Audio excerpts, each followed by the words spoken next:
श्रोते हो नमस्कार. SP टेक्नॉलॉजी ह्या यूट्यूब चॅनलवर पुनश्च आपलं स्वागत आहे. आज आपण वाचन करीत आहोत भाग दुसरा, वेदांचा अंकित नसल्याची घोषणा. सर्वसामान्य लोकांचे शोषण करू शकणारे सावकारीचे जे साधन तुकारामांच्या हाती होते ते त्यांनी स्वतःहून बुडवून टाकले. संसारी लोकांपुढे संपत्तीच्या बाबतीत आपल्या आचरणाने एक आदर्श घालून दिला. संसारासाठी संपत्ती जरूर मिळवावी, पण ती कुणाला फसवून ओरबाडून लुबाडून मिळवू नये, तिचा गैरवाजवी मोह धरू नये हे त्यांनी आपल्या कृतीनेच लोकांना सांगितले. हा आदर्श संन्याशांसाठी नव्हे तर गृहस्थांसाठीच होता. या कृतीद्वारे त्यांनी सर्वसामान्य लोकांशी जवळीक साधली. ते त्यांच्या सुखदुःखांशी समरस झाले, तादात्म्य पावले. आणखी काही परिमाणे. कर्ज खाते बुडवण्याच्या सुमारासच तुकारामांच्या आचारविचारांना प्राप्त झालेली आणखी काही परिमाणे आपण आता ध्यानात घेतली पाहिजेत. समाजाच्या आर्थिक क्षेत्रांप्रमाणेच इतर क्षेत्रांवरही त्यांची दृष्टी पोचली. ते इतर अंगांचेही निरीक्षण करू लागले. जागोजागी असलेल्या त्रुटी उणिवा त्यांना जाणवू लागल्या. दोष खुपवू लागले. धार्मिक क्षेत्रात धर्माच्या नावावर चाललेला अनाचार त्यांना अस्वस्थ करू लागला. या अनाचारांना बळी पडणाऱ्या लोकांसाठी त्यांच्या मनात कळवळा निर्माण होऊ लागला. ही व्यवस्था बदलली पाहिजे असा निर्धार त्यांनी केला.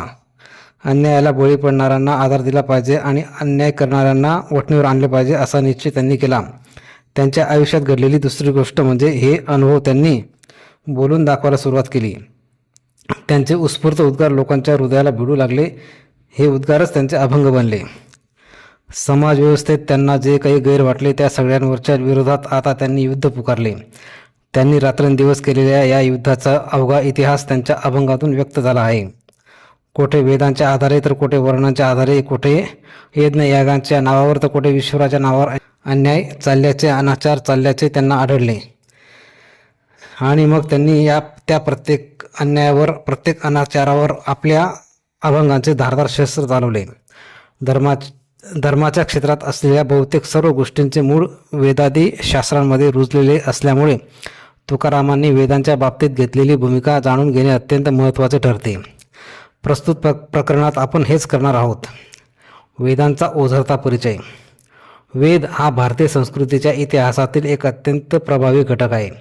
सांस्कृतिकदृष्ट्या तो सर्वात जास्त प्रभावी घटक आहे असे म्हटले तरी ते बहुधा बरोबर ठरेल इतके त्याचे महत्त्व आहे. अर्थात समाज जीवनावर ज्याचा चांगला अथवा वाईट प्रभाव पडलेला आहे तो प्रभावी असा अर्थ अभिप्रेत आहे. प्रभाव म्हणजे केवळ चांगला, उत्तम, इष्ट प्रकारचा असा मर्यादित अर्थ येथे अभिप्रेत नाही. वेद हे भारतीयांचे विशिष्ट प्रकारचे वाङ्मय आहे. या वाङ्मयात ज्याचा अंतर्भाव होतो तो ऋग्वेद हा जगातील पहिला ग्रंथ मानला जातो. याचा अर्थ ऐतिहासिकदृष्ट्या वेद अत्यंत महत्त्वाचे आहेत.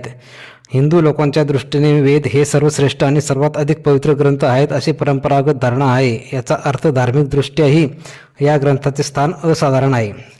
वेद हा शब्द संस्कृत भाषेतील विद या धातूपासून बनला आहे. जाणणे हा या धातूचा अर्थ होय. त्यामुळे वेद या शब्दाचा अर्थ ज्ञान असा होतो. ज्ञान या अर्थाने वापरला जाणारा विद्या हा शब्द देखील याच धातूपासून बनला आहे. वेद या शब्दाच्या व्युत्पत्तीने मिळणारा अर्थ ज्ञान असा असला तरी रूढीने तो शब्द ठराविक वाङ्मयाला शोधून वापरला जातो. हा वापर मर्यादित आणि व्यापक अशा दोन पद्धतींनी केला जातो. मर्यादित स्वरूपात त्याचा वापर होतो तेव्हा त्याच्यामध्ये ऋग्वेद, यजुर्वेद, सामवेद आणि अथर्ववेद या 4 ग्रंथांचा अंतर्भाव होतो. व्यापक अर्थाने वापर होतो तेव्हा वर सांगितलेले 4 ग्रंथ, ब्राह्मण नावाचे ग्रंथ, आरण्यक म्हटले जाणारे ग्रंथ आणि उपनिषद असे नाव असलेले ग्रंथ या सर्व वाङ्मयाचा निर्देश वेद या संज्ञेने होतो. वेदांनाच श्रुती असेही म्हटले जाते. वेद हे अत्यंत पवित्र ग्रंथ मानण्यात आले आहेत. त्यांच्याविषयी कमालीची श्रद्धा असणाऱ्या काही लोकांनी त्याची निर्मिती ईश्वराने केल्याचे मानले आहे. त्यांच्याविषयी तितकीच श्रद्धा असलेल्या इतर काही लोकांनी ते अपौरुषेय असल्याचे मानले आहे. याचा अर्थ ते कोणाही पुरुषाने म्हणजेच मानवाने निर्माण केलेले नाहीत. एवढेच नव्हे तर ते ईश्वररूपी पुरुषानेही निर्माण केलेले नाहीत. किंबहुना ते अनादी असल्यामुळे त्यांची निर्मितीच झालेली नाही. या दोन्हीपैकी कोणतेही मत घेतले तरी वेद हे अलौकिक ग्रंथच आहेत. जगात त्यांच्या तोडीचे दुसरे कोणतेही वाङ्मय नाही. ही भारतातील परंपराप्रिय लोकांची पक्की धारणा यावरून स्पष्ट होते. वेद हे असे सर्वश्रेष्ठ ग्रंथ असल्यामुळे कोणीही आपलीही बुद्धी किंवा तर्क वापरून त्यांची चिकित्सा करायची नाही. त्यांनी जे काही सांगितलेले आहे त्यातील शब्द न शब्द, अक्षर न अक्षर सत्य मानायचे, स्वीकार्य व शिरसावंत मानायचे, प्रमाण म्हणजेच विश्वसनीय मानायचे, अशी रूढी तयार झाली आहे. जे लोक ही रूढी मानतात ते वैदिक म्हटले जातात. जो फक्त वेदांना प्रमाण मानतो तोच हिंदू, अशी लोकमान्य टिळकांची हिंदूंची व्याख्या केली आहे. हे या संदर्भात आवर्जून ध्यानात घ्यायला हवे. वैदिकांनी ईश्वराचे अस्तित्व नाकारले तरी देखील त्यांना आस्तिक म्हटले जाते. वेदांखेरीज इतर धार्मिक ग्रंथ असतात, त्यांना सामान्यतः स्मृती म्हटले जाते. हे ग्रंथ वेदांच्या तुलनेने दुय्यम अथवा गौण म्हटले जातात. त्यांच्यापैकी जे ग्रंथ वेदांना अनुसरणारे असतात ते प्रमाण मानले जातात. जे ग्रंथ वेदांना अनुसरत नाहीत वा त्यांना विरोध करतात ते अप्रमाण म्हटले जातात. तात्पर्य, वैदिक लोकांना वेदांना व वेदानुसारी ग्रंथांना प्रमाण मानतात. जे लोक वेदांची व वेदानुसार ग्रंथांची आपल्या बुद्धीने चिकित्सा करतील त्यांना नास्तिक म्हणावे, त्यांना वाळीत टाकावे, त्यांना विद्या देऊ नये आणि त्यांच्याबरोबर भोजन, विवाह इत्यादी प्रकारचे व्यवहारही करू नयेत असा कठोर नियमही करण्यात आला होता. त्यामुळे वेदांना स्वीकारणारे लोक वैदिक आणि वेदांना नाकारणारे लोक अवैदिक असे दोन प्रभाव भारतीय समाजामध्ये वाहत राहिल्याचे आढळते. वैदिकांचा प्रवाह प्रबळ, जागरूक आणि स्वतःच्या हितसंबंधांची जपणूक करण्याच्या बाबतीत धूर्त होतो. त्याने वेद हे प्रतिष्ठेचे साधन बनवले, सर्व प्रकारच्या सुखोपभोगांचे द्वार बनविले, आपल्या विरोधकांना ज्ञान, सत्ता, संपत्ती इत्यादी साधनांपासून वंचित करण्याचे हत्यार बनवले. वेदांचा हत्यार म्हणून उपयोग करताना वेदांचा अधिकार नावाचे एक क्लृप्ती त्यांनी शोधून काढली. ब्राह्मण, क्षत्रिय आणि वैश्य या 3 वर्णांतील पुरुषांनाच वेदांचा अधिकार असतो. सर्व वर्णातील स्त्रिया आणि सर्व शूद्र यांच्यापैकी कोणालाही वेदांचा अधिकार नसतो. ज्यांना वेदांचा अधिकार नसतो त्यांनी इतरांची सेवा करणे हाच त्यांचा धर्म होय. काळाच्या ओघात या देशातील ब्राह्मणांनी वेदरूपी शस्त्राचा आणखी एका मार्गाने दुरुपयोग केला आहे.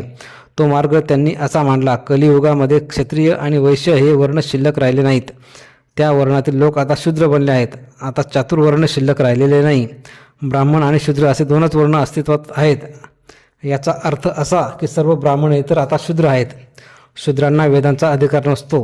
स्वाभाविकच आता कोणाही ब्राह्मणेतराला वेदांचा अधिकार नाही. वेदांची ही ओझरती ओळख पार्श्वभूमी म्हणून ध्यानात घेऊन आपण तुकारामांपर्यंत पोचतो तेव्हा आपणास एक गंभीर परिस्थितीला सामोरे जावे लागते. तुकाराम मराठा जातीमध्ये जन्माला आले होते. मराठा ही ब्राह्मणेतर जात होय. स्वाभाविकच धर्मशास्त्रांच्या मते ब्राह्मणेतर जातीमध्ये जन्माला आलेले तुकाराम हे शूद्र ठरले. विष्णूशास्त्री चिपळूणकर वगैरेंनी तुकारामांचा उल्लेख वारंवार शूद्रकवी म्हणून केला आहे. हे येथे आवर्जून ध्यानात घेतले पाहिजे. तुकाराम शूद्र ठरल्यामुळे त्यांना वेद ऐकण्याचा, शिकण्याचा, उच्चारण्याचा वा शिकवण्याचा अधिकार नाही, ही या देशातील धर्मशास्त्रांची भूमिका बनली. अशा रीतीने वेदांचा ओझरता परिचय करून घेतल्यानंतर तुकारामांनी या वेदांच्या बाबतीत घेतलेली भूमिका थोडक्यात समजून घेऊया. वेदांच्या अर्थाची उपेक्षा. वेदांचे रक्षण करण्यासाठी पिढ्यानपिढ्या ते जसेच्या तसे जपले जावेत म्हणून वैदिकांनी पाठांतराद्वारे वेद टिकून धरले.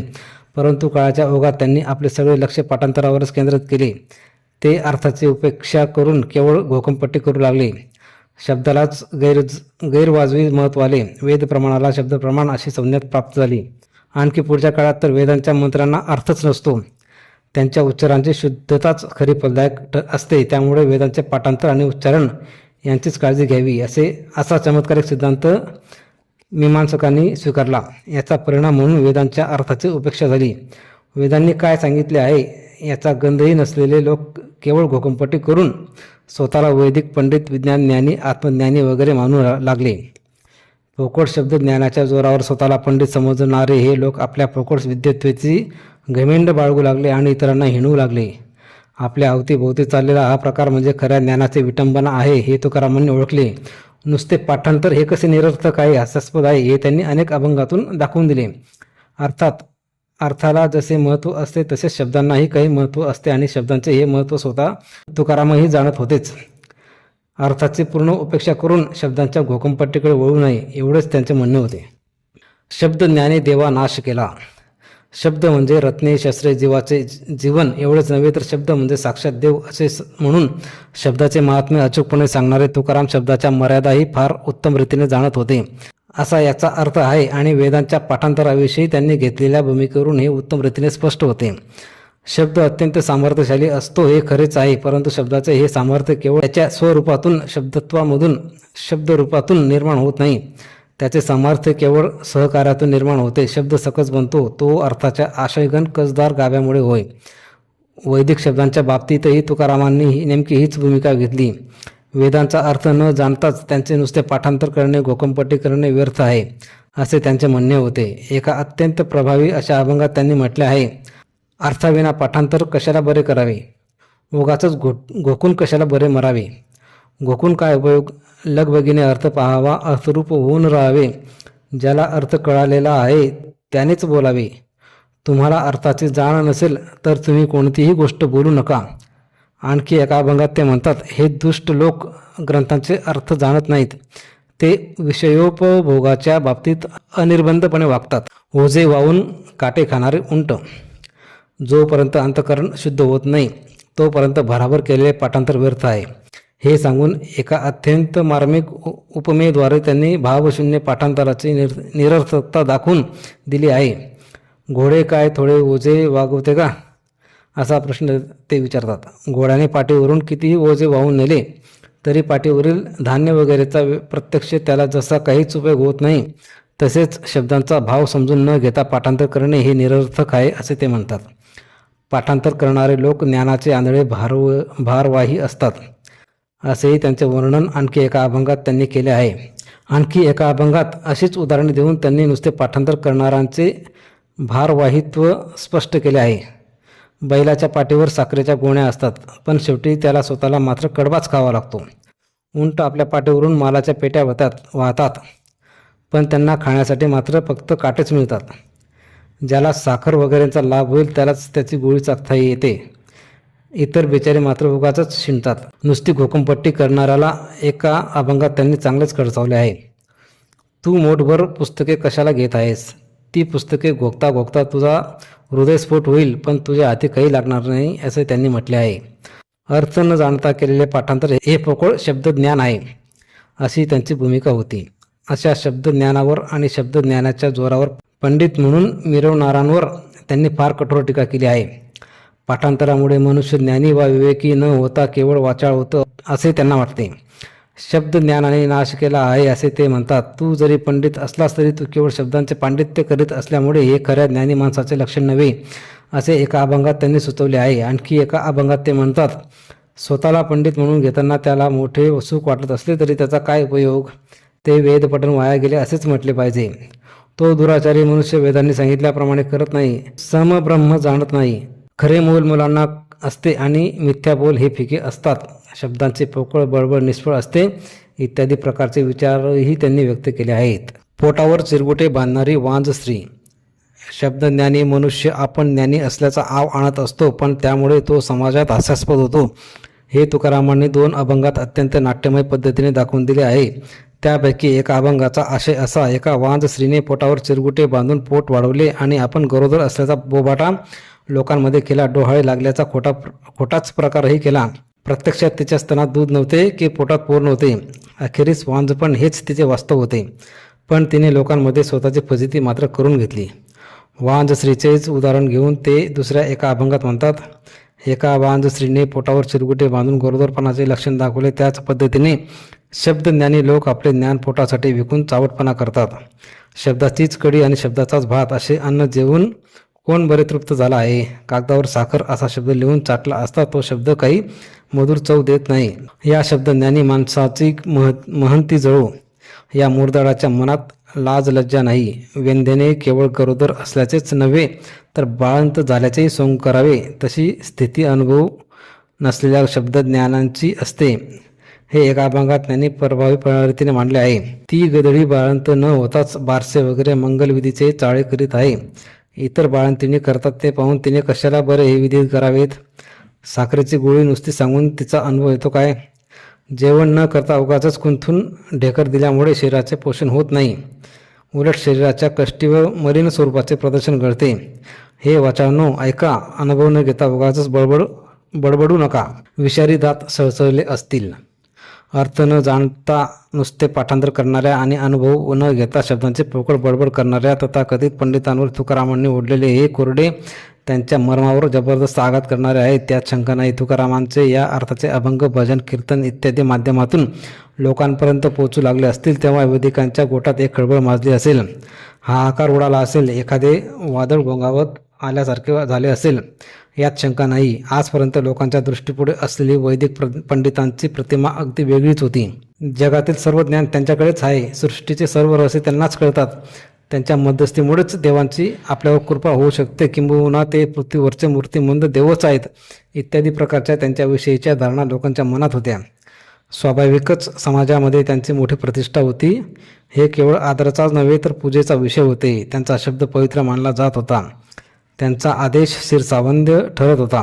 थोडक्यात म्हणजे वैदिक पंडित समाजात सन्मानाच्या व प्रतिष्ठेच्या सर्वोच्च शिखरावर विराजमान झालेले. अशा स्थितीत कोणी एक मनुष्य उभा राहतो आणि या पंडिताकडे मुळी खरेखुरे ज्ञानच नाही अशी घोषणा पुन्हा करू लागतो, तेव्हा देहूचे सामाजिक भूकंप झाल्यासारखे थरारले असेल, यात शंका नाही. विशेषतः ज्याला मुळी वेदाचे एक अक्षर उच्चारण्याचाही अधिकार नाही, अशा एका शूद्राने आपल्या ज्ञानाविषयी शंका घेतल्याचे पाहून त्यांच्या मेंदूला झिंझिणाही आले असतील आणि त्यांचे विषारी दात सळसळलेही असतील, हे उघड आहे. नुसत्या घोकंपट्टीला अर्थ नाही, खरे महत्त्व अर्थात ज्ञानाला आहे. ही तुकारामांची भूमिका अगदी निर्दोष असल्यामुळे वैदिक पंडित उघडपणे तिला आव्हान देऊ शकत नव्हते, ती खोडून काढू शकत नव्हते. दुसरी गोष्ट म्हणजे तुकारामांच्या आचरणामुळे त्यांच्या शब्दाला मोठे वजन प्राप्त झाले होते. कर्ज खते बुडवणे आणि दुष्काळात गरिबांना मदत करणे, त्यामुळे ती निस्वार्थी असल्याची लोकांची खात्री झाली होती. ते काही बोलतात त्यामागे काही खोटेपणा असणार नाही अशी लोकांची धारणा होऊ लागली होती. थोडक्यात म्हणजे तुकारामांच्या शब्दांना मोठी विश्वसनीयता प्राप्त झाली होती. या सर्व प्रकरणामुळे वैदिक पंडित बेचैन झाले असणार हे स्पष्ट आहे. तुकारामांमुळे आपल्या प्रतिष्ठेवर व सुखोपभोगांवर घाला येत आहे हे ओळखून त्यांचा जळफळाट सुरू झाला असणार हेही स्पष्ट आहे. पंडितांच्या सिंहासनाला हादरे. वैदिक पंडितांना तुकारामांच्या अभंगाचे चटके अधिकच दाहक वाटण्याचे आणखी एक कारण होते. तुकाराम महाकवी होते, शब्दप्रभू होते. ते शब्दांची निवड अत्यंत चोखंदळपणे करीत, त्यामुळे त्यांचे विचार लोकांच्या अंतःकरणाला भिडत. ते विचार त्यांचे मने जिंकून घेत, त्यांच्या मनात प्रतिसादाची आंदोलने उठवू शकत, त्यांच्या भावनांना विचारांना वळण लावू शकत. स्वाभाविकच वैदिक पंडितांविषयी त्यांच्या मनात जो आदरभाव होता त्याला तडे जाऊ लागले.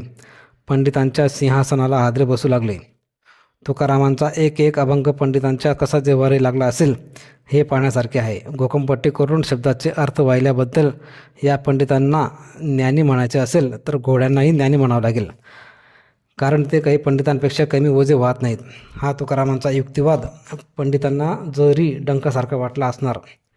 साखरेची चव न चाकता नुसत्या गोण्या वाहणाऱ्या बैलांबरोबर आणि ओझी वाहून काटे खाणाऱ्या उंटांबरोबर केलेली तुलना त्यांच्या मनाला झोंबली असणार.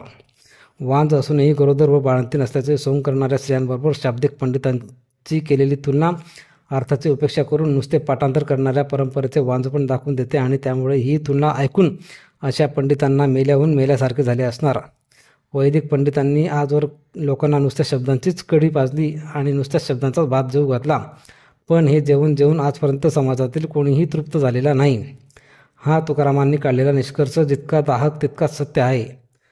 वैदिक परंपरेने आजवर समाजाला नुसते पोकळ शब्द दिले, खराखुरा अन्नरस दिला नाही आणि त्यामुळे कित्येक पिढ्या कित्येक युगे समाजाची उपासमार झाली, तहानमार झाली. हे ऐतिहासिक सत्य त्यांनी लोकांच्या नजरेला आणून दिले. या प्रकारचे विचार मांडणारा तुकारामांचा एक एक अभंग हा वैदिक पंडितांना चाबकाच्या एक एक फटकारासारखा वाटला असणार आणि या प्रत्येक फटकाराबरोबर त्यांच्या मनात तुकारामाविषयी शत्रुत्वाची, वैराची, सुळाची एक एक ज्वाला भडकली असणार, यात शंका नाही. अर्थात तुकारामांनी हे वैर स्वतःहून ओढून घेतले होते आणि ते काही वैयक्तिक कारणाने ओढून घेतले नव्हते, तर समाजव्यवस्थेच्या शुद्धीकरणासाठी ओढून घेतले होते. नका दंतकथा येथे सांगू कोणी. तुकारामांच्या दृष्टीने अस्सल अनुभवाला खरे महत्त्व होते. पोकळ गोष्टी व्यर्थ होत्या. अनुभवाचे महत्त्व सांगणारे त्यांचे काही विचार असे आहेत. ज्यांचा अनुभव नाही त्यांनी लोकांचे मनोरंजन करण्यासाठी नुसती पोकळ कहाणी सांगावी. या पोकळ कहाणीचा काय उपयोग? खरे तर अनुभव पाहिजे. नुसता शब्दाचा गौरव असता कामा नये. अनुभवा वाचून संग संपादने हे स्वहिताचे नव्हे, म्हणून बाहेरील रंगाने भरू नकोस.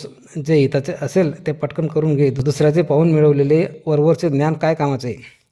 स्वतःला तर अनुभव नाही, मैथुनाचे सुख अनुभवापासून कळत नाही. ते सांगितले तरी शून्यच होय. तसेच शाब्दिक ज्ञान हे केवळ व्यर्थ असते. असे ज्ञान जळो विठोबाची खूण विरडाच कोणी जाणो. बाकीचे शाब्दिक ज्ञानात अडकतात. मला येथे कोणी दंतकथा सांगू नका. ते कोरडे बोल कोण बरे मानणार.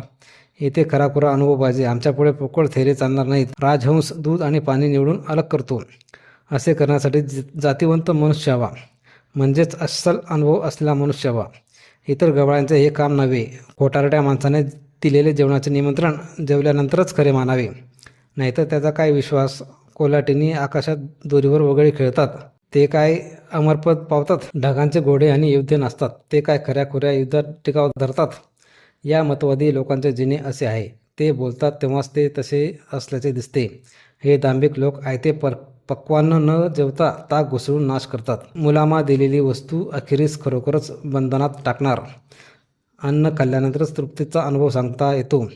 ज्ञानाच्या अहंकाराने ज्याचा ऊर चेपून गेला आहे, अशा माणसाचे कोरडे आणि फोल बोल हे मिठाविना अळणी असलेल्या जेवणासारखे असतात. जेथे पाहावे तेथे हे भूस काढताना दिसतात. चिपाळे चोखून रस मिळतो का हे पाहतात. हे देवा, हे जीव भुललेले आहेत. मला त्यांची कीव येते. पोकळ शब्दांची वेठ बिगारी करणारे हे लोक आपल्या शरीराचे मोठकुळे उगाचच फुगवतात. जागोजाग मुक्काम करून भिक्षा मागतात आणि आपल्या शब्दात अर्थाची खोली आहे असे उगाच दाखवतात. अरे, कहाण्या आणि गोष्टी काय सांगत बसलात. पोटात भुका लागलेल्या असताना तुमचे बोल काय चाटायचे आहेत. मांडे पुऱ्या यासारख्या पदार्थाचे नुसत्या तोंडाने वर्णन केले असता त्याचा काय उपयोग. तोंडाला पाणी सुटणार आणि रिकामे हात चोळत बसावे लागणार. नुसती बडबड करणाऱ्यांच्या गोष्टी मीठ नसलेल्या अन्नासारख्या फिक्या असतात. ते अन्न रुची देत नाही, त्याला काही चव नसते. तो बोलायचे जाणतो पण त्याच्या अंगी शूर पण नसते. अशा माणसाचे बोलणे काय जाळाचे आहे. अशा प्रकारचे जे बहुतोंडे वाचाळ असतात तेच खोट्याचे मूळ होत. अन्नाच्या नुसत्या वासाने भूक जात असती तर घरोघरी स्वयंपाक कशाला झाले असते. पाणी भरून जर तहान भागत असती तर घरोघरी पाण्याची साठवण कशाला केली गेली असती. सावलीमध्ये बसल्याखेरीज नुसते तिच्याकडे बघून सुख मिळत नाही. तू सच्च्या भावनेनेच मुक्त होशील. ज्ञानाचा अहंकार घेऊन तू काय करशील. अन्नाकडे पाहणे, त्याच्याकडे पाहून त्याचे नुसते वर्णन करणे आणि प्रत्यक्ष जेवण करणे या क्रियांमध्ये अंतर फार मोठे आहे. हे लोक शिकलेल्या बोलाचे वाद सांगतील, पण त्यांच्यापैकी कोणाला अनुभवाने कळणारे रहस्य ठाऊक नाही. हे ज्ञानी पंडित कथा करतील, पण त्यांना अर्थ ठाऊक नाही की निजानंदाचा अनुभव नाही. लाज घेऊन साक्ष घेणारा जसा सत्य सांगत नाही, त्याच पद्धतीने पंडितांना सत्य ठाऊक नाही. माकडाला नारळ म्हणजे कवटी आहे असे वाटते, पण त्याच्या आतील सार भोगणारा कोणी वेगळाच आहे. एकाच्या तोंडात रस पडतो तर दुसऱ्याच्या तोंडात माती पडते. दोघेही आपापला विभाग नेतात. कुत्र्यांना दूध वाढले तर ते ओकून टाकतात. दुधाचा आनंद भोगणाऱ्यांना मात्र ते तृप्ती देऊन पुष्ट करते. मूर्ख लोक नुसते ओझे वागवतात. पारख करणारे लोक मात्र सार घेऊन जातात. पेरणी करताना बी खोल ओलीला पडले तर पीक उत्तम येते. बी वरवर उथळ पडलेले असले तर पेरणीचे श्रम वाया जातात. असे अनुभवहीन लटक्या माणसाचे असते. आम्ही अशा कोटारड्याचे वाटेकरी नाही. तो पदरची भर उगाचच घालत असतो. इहलोकी पोट भरण्यासाठी दंबाचा पसारा घालण्यासाठी आम्हाला गरज नाही. जे आपल्या अंगाने कसाला उतरते तेच खरे जातीवंत शुद्ध होय. चिंध्या करून टाकतात. तुकारामांनी आपल्या वेगवेगळ्या अभंगातून दैनंदिन व्यवहारातील ही उदाहरणे देऊन अनुभवाचे महत्त्व ज्या ताकदीने शब्दबद्ध केले आहे, ती ताकद महाकवी देखील अगदी क्वचितच अपवादानेच दाखवू शकतात. ही उदाहरणे पोकळ वेंद्या कल्पनाशक्तीला उगाचच पिंजून निर्मिलेली नाहीत. पंडितांच्या घटापटातून जन्मलेली नाहीत. ती खेड्यापाड्यातील सर्वसामान्य लोकांना स्वतःच्या अनुभवामुळे नकळतच हृदयाला जाऊन भिडणारे आहेत. तुकारामांना अभिप्रेत असलेला अनुभवाधिष्ठित धर्म आणि त्यांच्या काळात प्रचलित असलेला पोकळ धर्म यांच्यात कसे जमीन आसमानचे अंतर होते, हे त्यांच्या विचारांवरून सहजपणे स्पष्ट होते. तुकारामांनी दिलेली ही उदाहरणे त्यांच्या काळातील वैदिक पंडितांच्या आचारविचारांच्या चिंध्या करून टाकतात, ठिकऱ्या करून टाकतात. हा दुराचारी पंडित ब्रह्माचे समत्व जाणत नाही. शब्दांना येणारा पोकळपणा अर्थज्ञानाच्या अनुभवाच्या अभावीच येतो असे नाही. शब्दांद्वारे केलेल्या उपदेशाला अनुसरून आचरण केले नाही तरी शब्दांना पोकळपणा येतो. तुकारामांचे व्यक्तित्व आचरणाला फार महत्त्व देणारे होते. आचरणाची कसोटी ते अगोदर स्वतःच्या व्यक्तित्वाला लावत असत, मग इतरांचे मूल्यमापन करीत असत. आता वैदिक परंपरेकडे पाहावे तर तेथेही आचरणाला महत्त्व देणारा सिद्धांत होताच. वेदांनी जे जे सांगितले असेल त्यांचे तंतोतंत पालन केले पाहिजे. जो असे पालन करणार नाही त्याला नास्तिक मानून बहिष्कृत करावे असा नियम होता. राजाची आज्ञा जशी शब्दशः पाळली पाहिजे तशीच वेदांची आज्ञाही शब्दशः पाळली पाहिजे. हा नियम मम्मटाने काव्यप्रकाशाच्या पहिल्या उल्हासात काव्याच्या प्रयोजनांची चर्चा करताना उद्धृत केला आहे. वेदांची आज्ञा जशीच्या तशी पाळली पाहिजे हा नियम वैदिक पंडित काही वेळा अगदी कठोरपणे अंमलात आणत असत. याचा कडवट अनुभव स्वतः तुकारामांनीच घेतला होता. विशिष्ट नियमाच्या आधारे त्यांना शूद्र ठरवण्यात आले होते आणि त्यांना वेदांचा अधिकार नाकारण्यात आला होता. शूद्रांना वेदांचा अधिकार नसतो ह्या नियमाचे त्यांच्या बाबतीत अत्यंत निर्दयपणे पालन करण्यात आले. पण या सर्व प्रकारात वैदिक पंडित दुटप्पीपणा करतात असे तुकारामांच्या ध्यानात आले. नियम आपल्याला सोयीस्कर असल्या तर त्याचे पालन करायचे, पण तसा नसला तर मात्र तो नियम पडीक ठेवायचा असे या पंडितांचे धोरण असल्याचे त्यांनी ओळखले. वैदिक पंडित अत्यंत महत्त्वाच्या अशा काही नियमांचे पालन करीत नाहीत हे त्यांनी सगळ्यांच्या निदर्शनास आणून दिले. उदाहरणार्थ, वैदिक पंडित वेदांनी सांगितलेले ब्रह्माचे समत्व आणि देहाची अनासक्ती याचे पालन करीत नाहीत. या अर्थाचे तुकारामांचे काही अभंग महत्त्वपूर्ण आहेत. त्यांचा आशय असा: स्वतःला पंडित म्हणून घेताना त्याला मोठे सुख वाटते, पण खरे पाहिले तर तो इथून तिथून मूर्ख म्हटला पाहिजे. त्याने केलेल्या घोकंपट्टीचा काय उपयोग? त्याचे वेद पठण तर वाया गेले असे म्हटलेच पाहिजे, कारण तो वेदांनी सांगितलेले करत नाही. हा दुराचारी मनुष्य समब्रह्म आहे काय ते जाणत नाही. तुकाराम मात्र प्रत्येक जीवात शिव पाहतो आणि ह्याच वेदांमधील अनुभव आहे. ज्याचा पुढे नाश होणार नाही असे काहीतरी तुम्ही का बरे करीत नाही? सर्व प्राण्यांना वंदन करून विश्वंभराला शरण जावे हे सार मूळ जाणून तुम्ही वेदांचा फळ का बरे घेत नाहीत? तुमच्यापुढे याखेरीज दुसरी काहीही वाट नाही. कलियुगात असे बरेच कवी झाले आहेत की जे तोंडाने कोरडीच बडबड करीत असतात. लोकांनी मान द्यावा म्हणून दांभिकपणाने सोंग करीत असतात. ते तोंडाने त्यागाच्या गोष्टी करतात, पण त्यांच्या मनात त्याग नसतो. ते वेदांच्या आज्ञेनुसार शरीरापासून अलिप्त होऊन स्वतःचे हित का बरे करीत नाहीत? जो वाणीने बोलतो तसे आचरण करीत नाही त्याला यमाचा दंड सोसावा लागेल. अत्यंत जहाल भाष्य. अर्थ न जाणता केलेले वेदपठण असे वाया जाते, तसेच आचरणाशी न जोडलेले वेदपठणही वाया जाते हे तुकारामांनी येथे अगदी निक्षुण सांगितले आहे. ज्याच्याकडे चांगले आचरण नाही त्याने वेदांचे पाठांतर केले तरी तो पंडित ठरत नाही. तो पाठांतराच्या जोरावर स्वतःला पंडित समजत असला तरी तसे समजणे त्याला कितीही सुखद वाटत असले तरी खरे पाहता तो मूर्खच असतो. असे शहाणपण खरे पांडित्य आचरणामुळे येते आणि ते तर त्याच्याकडे नसते. पांडित त्याच्या आवरणाखाली वैदिक पांडितांच्या अंतर्यामी मूर्खत्वच भरलेले आहे. ही तुकारामांची टीका वस्तुनिष्ठ तर आहेच, पण ही टीका म्हणजे वैदिक परंपरेतील ज्ञानसाधनेवरचे एक अत्यंत जहाल असे भाष्यही आहे. तुकारामांनी इथे उपस्थित केलेला समतेचा मुद्दा तर फार महत्त्वाचा आहे. भारताच्या सामाजिक इतिहासाची तुकारामांना अचूक जाण होती हे त्या मुद्द्याच्या त्यांच्या मांडणीवरून स्पष्टपणे ध्यानात येते. उपनिषदांनी म्हणजेच वेदांनी सर्वांचा आत्मा एकच आहे, हा आत्मा म्हणजे ब्रह्म होय, सर्वांच्या अंतर्यामी ब्रह्म आहे, समत्व हे ब्रह्माचे स्वरूप आहे इत्यादी प्रकारचे समतेचे तत्वज्ञान पुन्हा पुन्हा मांडले आहे. प्रत्यक्ष व्यवहारात मात्र वैदिक परंपरेने पावलोपावली विषमता केली आहे. माणसांमध्ये सदैव भेद मानला आहे, आचरणात समता कधीच आणली नाही. ही विसंगती इतकी ठळक आहे, इतकी ठसठशीत आहे की ती सहजपणे कोणाच्याही नजरेत भरते. वेदांची आज्ञा शब्दशः प्रमाण मानली पाहिजे असा सिद्धांत मांडणारे वैदिक लोक वेदांची समतेविषयी आज्ञा मात्र पाळत नाहीत. तुकारामांनी या लोकांना उद्देशून दुराचारी हे अगदी झणझणीत विशेषण वापरले आहे. याचा अर्थ त्यांच्या दृष्टीने विषमता हा दुराचार आहे, दुर्वर्तन आहे, पाप आहे. एकीकडे अशा प्रकारचा दुराचार करणारे वैदिक पंडित आहेत, तर दुसरीकडे प्रत्येक जीवामध्ये शिव असल्याचे प्रत्यक्षरित्या पाहणारे तुकाराम आहेत. वेदांनी दिलेला समतेचा संदेश हा त्यांचा प्रत्यक्ष अनुभव आहे. तुकारामांनी स्वतःच वैदिक पंडितांची आणि स्वतःची तुलना करून आपली समतेची भूमिका लोकांपुढे ठेवली आहे. तुकारामांना वेदांतील सर्व भाग मान्य होता असे अजिबात नाही, पण वेदातील समतेचा भाग प्रत्यक्ष आचरणात आणला जात असेल तर तो भाग त्यांना मान्य होता. पण वेदांच्या नको त्या भागावर श्रद्धा ठेवणारे अनेक वैदिक पंडित या पृहणीय भागावर मात्र श्रद्धा ठेवत नाहीत, हा तुकारामांचा आक्षेप आहे. सर्व प्राण्यांमध्ये परमेश्वराला पाहणे हे खरे वेदांचे सार आहे, वेदांचे फळ आहे तसे ते या समतेच्या संदर्भातच म्हणतात आणि वैदिक पंडित हे फळ का स्वीकारत नाहीत असा त्यांचा प्रश्न आहे. वैदिक लोक जो दुटप्पीपणा समतेच्या बाबतीत करतात तोच देहविषयक अनासक्तीच्या बाबतीतही करतात. वेदांना अनासक्ती सांगितली आहे, पण ते तोंडाने त्यागाच्या गप्पा मारून देखील प्रत्यक्षात देहाच्या सुपभोगात बुडालेले असतात. तुकाराम देहाचा तिरस्कार मुळीच करीत नव्हते हेच पुढे स्पष्ट होईलच, पण गैरवाजवी पद्धतीने विषयोपभोगाच्या मागे लागणेही त्यांना मान्य नव्हते. त्यांना विवेकाधिष्ठित असे एक संतुलन हवे होते. या दोन्ही मुद्द्यांच्या बाबतीत तुकारामांनी घातलेला घाव वैदिक पंडितांना घायाळही करणारा होता आणि संतप्तही करणारा होता. वेद गाळून घ्यावेत. वैदिक पंडित वेदांचे प्रामाण्य हे सर्वश्रेष्ठ प्रामाण्य असल्याचे तोंडाने म्हणत राहतात. प्रत्यक्ष व्यवहारात वेदांनी सांगितलेल्या विषमतेच्या नियमांचे पालन करायचे, पण समतेच्या नियमाचे पालन मात्र करायचं नाही अशी त्यांची पद्धत असते हे आपण पाहिलेच. तुकारामांची भूमिका मात्र नेमकी उलटी आहे. वेदांनी सांगितलेली विषमतेची तत्वे मानायची नाहीत, पण वेदांमधील समतेचे विचार मात्र मान्य करायचे असा त्यांचा दृष्टिकोन आहे. वेद गाळून घ्यायचे, त्यांच्यातील वेदांचे विचार वगळायचे आणि उरलेला भाग प्रमाण मानायचा अशी आपली भूमिका त्यांनी एका अभंगात स्पष्टपणे मांडली आहे. असे असल्यामुळे सर्व प्राणी मात्रांमध्ये नारायण आहे असे समजून मी त्यांना वंदन करीन अशी आचरणातील समता त्यांनी सांगितली आहे. वेदांचे अंश मी निवडून घेतो असेही एका अभंगात त्यांनी म्हटले आहे.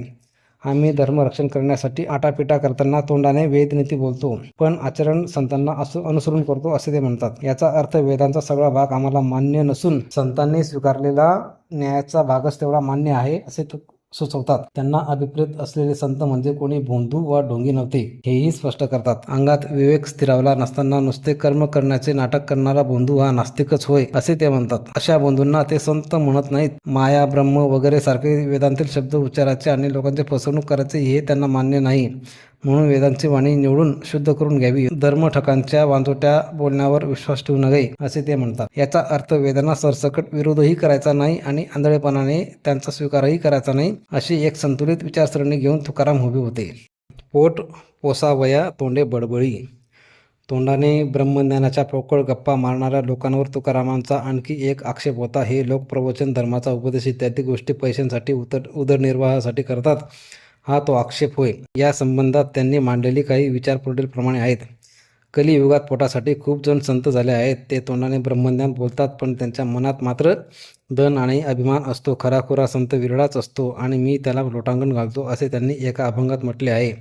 वेदांचा अर्थ ठाऊक नसलेला आणि भेदभावाचा दास बनलेला मनुष्य पोट भरण्यासाठी, पैशासाठी, दंभासाठी असा दास बनलेला असतो. ते एका पोटासाठी कष्टी होतात, तोंड वरती करून हाका मारतात. अशा पोटासाठी संगीताची विक्री करणाऱ्या लोक काही देखील अशी आशा धरून राग आवडणाऱ्या लोकांचे वर्णन त्यांनी केले आहे. जे गायत्री विकून पोट जाळतात आणि नाम गाऊन द्रव्य मागतात ते अधोगतीला जातात. या शब्दात त्यांनी ज्ञानाची विक्री करणाऱ्यांचा धिक्कार केला आहे.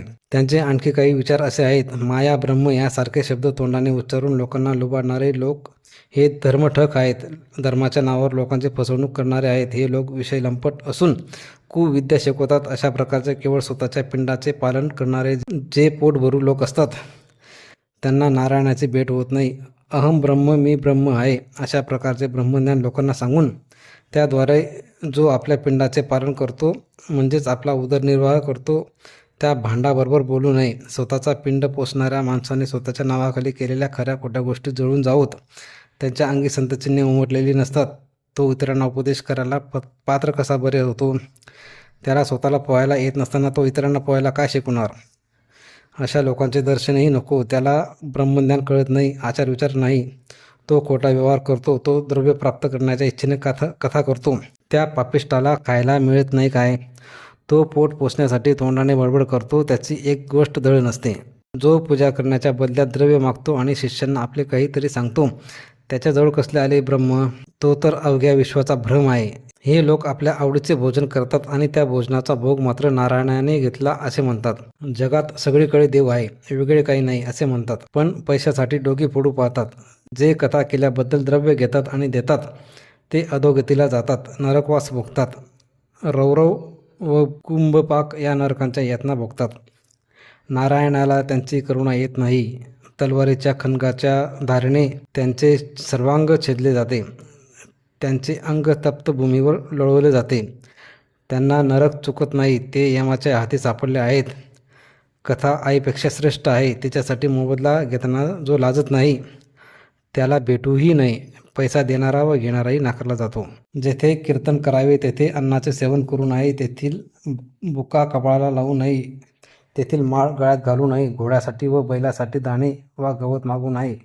कीर्तन केल्याबद्दल जे द्रव्य घेतात व देतात ते नरकाला जातात. कमालीचा लोभ विरुद्ध कमालीची निस्पृहता. धर्माचा उपदेश करणाराचे वर्तन कसे निस्पृह असले पाहिजे याचा एक अत्यंत उदात्त आदर्श तुकारामांच्या या विचारांतून प्रकट झाला आहे. एका बाजूला वेद, ज्ञान, धर्म, नीती या सगळ्यांची विक्री करणारे लोक होते आणि दुसऱ्या बाजूला कीर्तनाच्या मोबदल्यात अन्नाचा कण वा गवताची काडीही घ्यायची नाही. एवढेच नव्हे तर तेथील बुका व माळही घ्यायची नाही. इतकी कमालीची निस्पृहता दाखवणारे तुकाराम होते. तत्कालीन धर्मव्यवस्थेमध्ये तुकारामांचे व्यक्तित्व समजणारे नव्हते हे यावरून स्पष्ट होते. धर्माच्या नावावर लोकांची फसवणूक करणाऱ्यांना उद्देशून तुकारामांनी वापरलेला धर्मठग हा शब्द अत्यंत मार्मिक आहे. तुकारामांच्या या वर्णनाने त्या धर्मठगांच्या नाकांना मिरच्या जमल्या असतीलच, पण मुख्य म्हणजे तुकारामांनी धन न घेता कथा कीर्तने करायला सुरुवात केल्यामुळे त्या धर्मठगांच्या आर्थिक प्राप्तीवर विपरीत परिणाम झाला असेल आणि त्यांच्या मनात तुकारामांविषयी द्वेषाच्या ज्वाला भडकून उठल्या असतील, हेही तितकेच खरे. विद्या अल्पपरी गर्व शिरोमणी. वैदिक पंडितांवर तुकारामांचा आणखी एक गंभीर आक्षेप आहे. या पंडितांना वेदांच्या अर्थाचे ज्ञान नसते. त्यांनी वेदांचे फक्त अक्षरे पाठ केलेली असतात. हे तर झालेच, पण या अल्पशा अक्षरज्ञानाच्या जोरावर ते घमेंडखोर बनतात, उन्मत्त होतात, अशी तुकारामांची त्यांच्या विरुद्ध तक्रार आहे. आपण वेद जाणतो अशा जाणीवेतून निर्माण झालेला गर्व वा घमेंड या अर्थाने तुकारामांनी वारंवार जाणीव हा शब्द वापरलेला आहे. तुकारामांना भावनेचे सच्चेपण महत्त्वाचे वाटत असल्यामुळे त्यांनी अशा जाणीवेचा पुन्हा पुन्हा तिरस्कार केला आहे. माणसाला त्याची शुद्ध भावना तारते आणि अहंकारामुळे मात्र तो नाश पावतो, असे त्यांनी म्हटले आहे. तुकारामांच्या मते वेदांच्या अक्षराचे ज्ञान अंगामध्ये जाणीव निर्माण करते. आपण इतरांपेक्षा श्रेष्ठ आहोत असा अहंकार निर्माण करते. इतरांना तुच्छ लेखण्यास, हलके मानण्यास प्रवृत्त करते. त्यांनी आपला गौरव करावा, आपली पूजा करावी अशी भावना मनात निर्माण करते. ज्ञानी म्हटल्या जाणाऱ्या लोकांच्या घरी देवाचा शोध घेतला असता तेथे देव आढळत तर नाहीच, उलट त्यांचा अहंकार आपल्या पाठी लागतो, असे त्यांनी एका अभंगात म्हटले आहे. जणू काही भीक नको पण कुत्रे आवर असे म्हणण्याची वेळ येते. हे ज्ञानी लोक आपल्याकडे येणाऱ्या लोकांना हिडीस करतात, त्यांचा अपमान करतात, त्यांच्यावर खेकसतात. आपल्या पांडित्याच्या विद्वत्तेच्या तोऱ्यात वावरतात आणि इतरांना हिणवतात. हे लोक 4 शब्द शिकलेले असतात आणि शिकलेल्या या शब्दांचाच ताठा धरतात. ज्ञानाचा अहंकार बाळगणाऱ्या तथाकथित पंडितांची अनेक शब्दचित्रे तुकारामांनी रेखाटली आहेत. अशा प्रकारच्या पंडिताजवळ विद्या थोडीच असते, पण माझ्यापेक्षा अधिक ज्ञानी कोण आहे असे विचारणारा तो गर्व शिरोमणी बनतो. त्याच्या अंगी ताठा असतो. तो कोणालाच मानत नाही. तो स्वतः साधूचा छळ करतो, साधूच्या देहाचा विटाळ मानतो, संतांची निंदा करतो. अशा गर्विष्ठ व्यक्ती जवळ गोविंद राहत नाही असे तुकाराम म्हणतात. खुंटा जसा थोडाही वळत नाही, लवत नाही, तसाच अंगात ताठा भरलेला मनुष्य थोडाही लवचिकपणा दाखवत नाही. मुसळाचे धनुष्य करण्याचा प्रयत्न केला तर ते जसे अणुभरही वाकत नाही, तसेच गर्विष्ठ माणसाचे असते, असा त्यांचा अनुभव आहे. अहंकार म्हणजे चंदनाचा सूळ. ज्ञानाचा अहंकार माणसाची कशी हानी करतो हे तुकारामांनी 2 अभंगात प्रभावी रीतीने मांडले आहे. नाव वल्लविली जात असताना वाऱ्याने घाला घातला तर ती जशी बुडते, तसाच अहंतेच्या पसाऱ्यामुळे माणसाचा नाश होतो, असे एका अभंगात ते म्हणतात. दुसऱ्या एका अभंगात त्यांनी अत्यंत अहंकारी अशा माणसाच्या अहंकाराची तीव्रता दाखवण्यासाठी स्वाभिमान, गर्व आणि ताठा असे 3 शब्द एका पाठोपाठ वापरले आहेत. ज्ञानाचा अभिमान त्याला नरकात घालतो, असे ते म्हणतात. याचा अर्थ गर्वामुळे त्याचा अधपात होतो, असे त्यांना सुचवायचे आहे. अहंकारी माणसाला अहंकार म्हणजे आपल्या ज्ञानानेच एक देखणे रूप आहे असे वाटत असते. त्यामुळे तो आपल्या अहंकाराला कुरवाळत असतो, त्याच्या प्रेमात पडलेला असतो. पण वरवर देखणारा वाटणारा हा अहंकार म्हणजे चंदनाचा सूळ किंवा सोन्याची बेडी आहे, असे तुकाराम म्हणतात. सूळ चंदनाचा आहे म्हणून काही सुख देत नाही, तो प्राणांचा नाशच करतो. बेडी सोनाची आहे म्हणून काही सुख देत नाही, ती नुकसानच करते. त्याच पद्धतीने अहंकारी माणसाचा घात करतो. हा अहंकार माणसाच्या अंतरंगात घुसलेला असल्यामुळे जणू काही माणसाच्या अस्तित्वाचा अविभाज्य घटकच बनलेला असतो. इतका आत्मीय असून जवळचा असूनही तो घात करतो. स्वतःचीच पिले खाणारी सरपीण ही जर आई असेल आणि तसेच वागणारा बोका हा बाप असेल, तर अशा आई बापाच्या संगतीत मुलाला सुख मिळू शकत नाही. तसेच अहंकाराच्या संगतीत असलेल्या माणसालाही सुख मिळू शकत नाही, असे तुकारामांना वाटते. एक वेळ बहिरे बरे. तुकारामांनी जाणीवेचा, ज्ञानाचा, अहंकाराचा वारंवार आणि अनेक मार्गांनी धिक्कार केला आहे.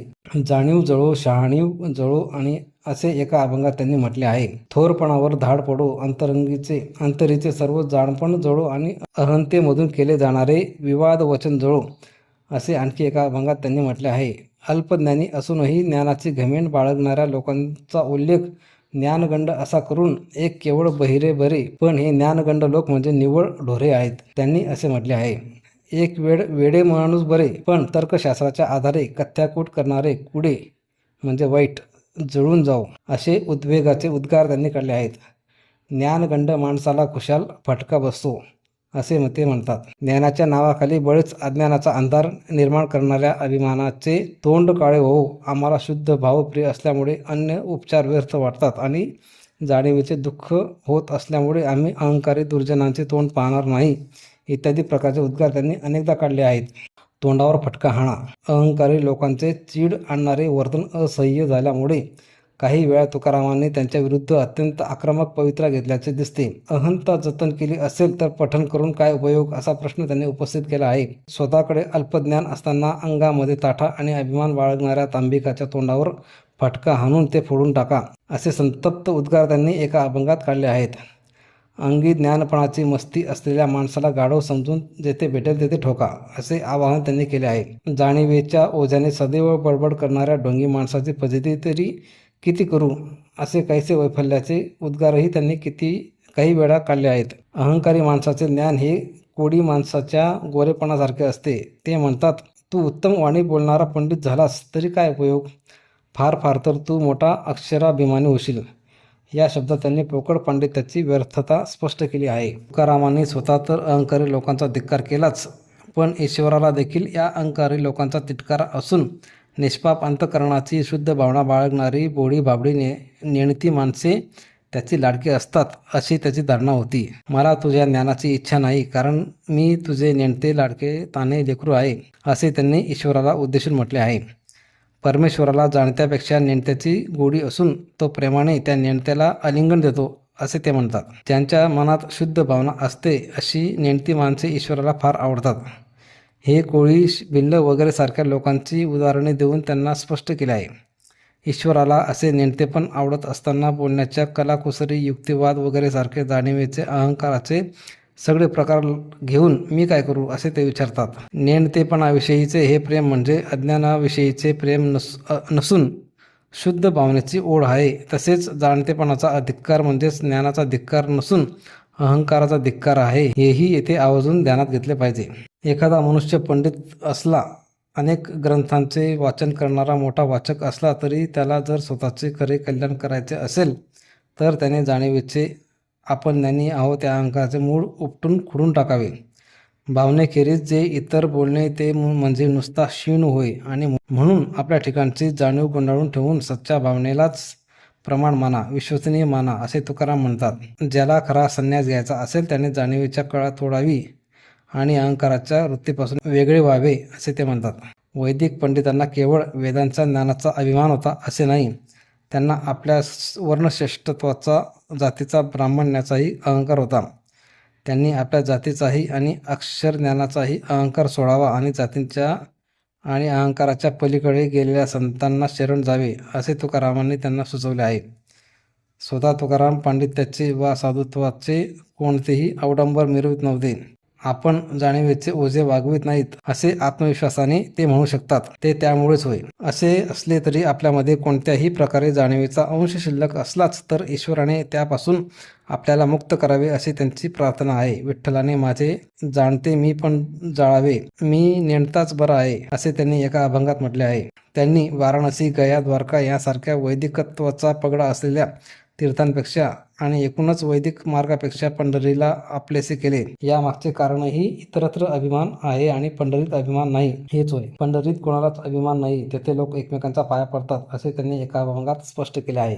इतरांना छळण्यासाठी शहाणा झालास. आपल्या देशाचा इतिहास पाहिला तर असे दिसते की येथे ज्ञान ज्यांच्या ताब्यात होते त्यांनी प्रकाश पसरवला नाही. अंधाराचे साम्राज्य कसे वाढेल ते पाहिले. तथाकथित ज्ञानी लोकांनी बहुसंख्य लोकांना नाडले, त्यांची अडवणूक केली, कोणमारा केला. म्हणूनच इतरांना छळण्यासाठी शहाणा झालास काय, असा अत्यंत यथार्थ प्रश्न तुकारामांनी या ज्ञानी लोकांना केला आहे. घमेंडखोर लोकांबरोबर लढाई करणे सोपे नसते. पराभूत झाल्यावरही स्वतःला विजयी समजण्याचा चिवट निलाज्रेपणा त्यांच्याकडे असतो. आपण शत्रुत्वाच्या भोवऱ्यात अडकणार हे ओळखून देखील तुकाराम तथाकथित पंडितांच्या सामान्य लोकांना डंख मारणाऱ्या अहंकाराचे नांगीत छाटतच राहिले. तुच्छ केले ब्रह्मज्ञान.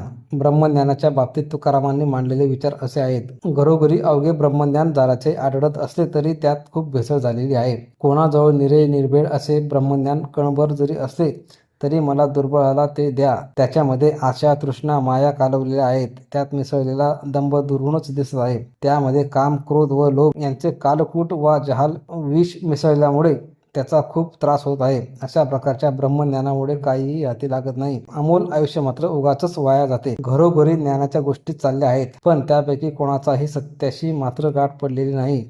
घरोघरी ज्ञान सांगणारे हे लोक शीण घेऊन भूस काढतात. ते शिकलेले चटकार शब्द सांगत तर असले तरी त्यात ओलावा नसतो, त्या कोरड्या गोष्टी असतात. खोटा आचार विचार व व्यवहार करणाऱ्याला खरे ब्रह्मज्ञान कळत नाही. तो द्रव्याच्या इच्छेने कथा करीत असतो. धर्माच्या नावाखाली मिष्टान्न खाऊन पिंड पोसणे आणि विलास करणे हे अधमाचे ज्ञान होय. जो प्राणीमात्रांचा मत्सर करतो त्याचे ब्रह्मज्ञान चोराने पळवले असे समजावे. तो शिकलेल्या म्हणजेच प्रत्यक्ष न अनुभवलेल्या गोष्टी सांगतो. पोटामध्ये भेदभाव व क्रोध वाहत असतो. ज्ञान सांगताना बरोबर रसाळ बोलायचे असे करणारे जे खोटारडे ठग असतात ते आतून पोकळ असतात. जो तोंडाने ब्रह्मज्ञान सांगतो पण लोकांचे मान कापतो, लोकांना ज्ञान सांगतो पण स्वतःला अनुभव नाही, देवाची कथा करतो पण मनात लोभ ठेवतो, त्याला वेळा समजून त्याचे थोबाड फटका हाणून पडावे हे तोंडाने ब्रह्मज्ञान बोलतात. पण यांची करणी पाहता डोळे निवावेत अशी स्थिती असते. ते ढोंग वाढून लोकांकडून स्वतःची पूजा करून घेतात. हे मुखाने ब्रह्मज्ञान बोलतात पण त्यांच्या मनात धन आणि अभिमान असतो. जो ब्रह्मज्ञानाच्या मोठमोठ्या गोष्टी दुसऱ्याला सांगतो पण स्वतः तसे आचरण करीत नाही, त्याच्या तोंडावर त्याची थू करा, तो आपली वाणी उगाचच शिणवत असतो. जोपर्यंत मनात आत्मबोध होत नाही तोपर्यंत नुसते ब्रह्मज्ञान बोलण्याने कोणी सिद्ध होत नाही. उगाच लटके पाल्हाड लावून काय उपयोग. त्यामुळे केवळ अहंकाराचे श्रम होणार. विषयांच्या सुखावर नजर ठेवून मीच देव असे लोकांना सांगतोस, समोरच्या लोकांना अमृताची गोळी सांगतोस आणि स्वतः उपाशी मरतोस. अंतःकरणात जर तळमळ असेल तर केवळ ब्रह्म सदैव आपल्याजवळ राहते. ब्रह्म कसले? सगळा भ्रम. शिष्याला काहीतरी उपदेश करून जो पूजेसाठी द्रव्य मागतो त्याच्याजवळ कसले आले ब्रह्म? सगळा विषयोपभोगांचा भ्रम आहे. मी अद्वैताची वाणी माझ्याजवळ कानाने ऐकत नाही, यासाठी तर मी घर सोडून वनात आलो, नाहीतर माझ्या विठ्ठल प्रेमाला दृष्ट लागेल. अहम ब्रह्म म्हणजेच मी ब्रह्म आहे असा भ्रम मी आडवा येऊ देणार नाही. अहम ब्रह्म म्हणजेच मी ब्रह्म आहे असे म्हणणाऱ्याला भक्तीचे रहस्य कळत नाही. ज्याला भक्तीचे महिमान कळत नाही त्याचे ब्रह्मज्ञान बोलू नये. मला तुझ्या दर्शनापासून होणारे शब्द ब्रह्मज्ञान नको देवा. सोहम कोहमच्या गोष्टी विसरून जा. मला फक्त तुझी भक्ती हवी. गुरुच्या मुखाने ब्रह्मज्ञान मिळेल पण विठोबाच्या प्रेमाची खूण मात्र कळणार नाही. भक्ती विना असलेले ब्रह्मज्ञान केविलपणे असते असे जाणा. मला ब्रह्मज्ञान नको, मी फक्त भक्त आणि तू देव अशी स्थिती ते. मला तुझे ब्रह्मज्ञान नको, तुझे गोजरी सगुण रूप पुरे. ईश्वराच्या प्रेमसुखाची इच्छा असल्यामुळे आम्ही ब्रह्मज्ञान तुच्छ केले आहे. आम्ही विठ्ठलाचे लाडीवाळ आहोत. आम्हाला ब्रह्मज्ञान प्रमाण म्हणजे विश्वसनीय नाही. माझा स्वीकार करा असे म्हणून ब्रह्मज्ञान विष्णुदासांच्या दारात काकुळतीस येते पण ते त्याचा अवहेर करतात.